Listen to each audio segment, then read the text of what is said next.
अगर भैंसिया नहीं होती लड़की होती ना तो मैं ही शादी करता। क्या ऋतिक रोशन सा निखार है, हाय हाय हाय हाय हाय हाय हाय हाय हाय हाय। तो इस तरह से अरे मला मराठी बोलायचं होतं वाटते। हा तर म्हणून अशा प्रकारे आपण पाणी दूषित केलं। आता पहा हा भाऊ काय म्हणते, राम तेरी गंगानं पिचक्या मारत जाते। आता डोंगा चालवाले दिला पाण्यात पण नाही, हर्रा गुटखा खाऊन तिथंच थुकायचं। काही घरचं सामान कचरा काही आहे तो टाकायचा नदीत, हेच ठेवलाय का म्हणाव भाऊ तुले? गर्रा गुटखा खाते ना पाण्यात पच पच थुकत जाते का म्हणा? आता या दोघी पहा किती चांगल्या दिसत आहे, आणि त्या कपडे घेऊन नवऱ्या चड्डी बनानी चालल्या त्या नदीवर धुवाले, आणि तो फुकट मध्ये निरम्याची ऍडही करत आहे। पण हो बाई, निरम्याचा जो फेस आहे तो चालला ना त्या पाण्यात। आता निरम्याचा फेस चालला पाण्यात, ते त्यासाठी नाही वापरलं आणि काहीसाठी पण नाही वापरलं का म्हणा? गेलं ते पाणी वाया। एवढ्या नदी नाल्यात तुम्ही कपडे धुण्यापेक्षा एखादी बाल्टी दूर नेली आणि त्याच्यात कपडे धुतले असते तर नदीचं पाणी खराब नाही झालं असतं।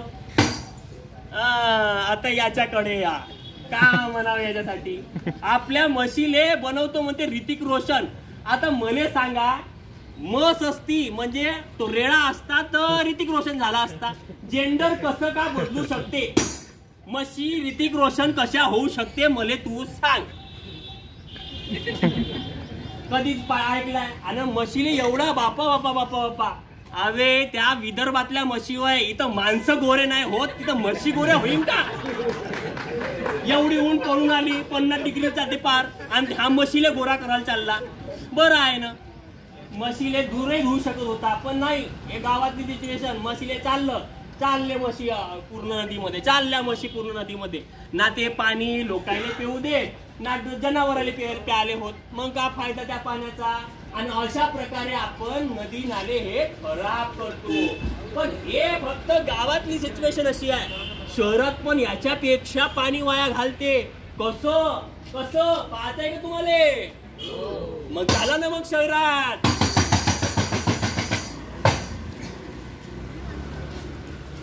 चल बाबा ब्रश करून येतो मी।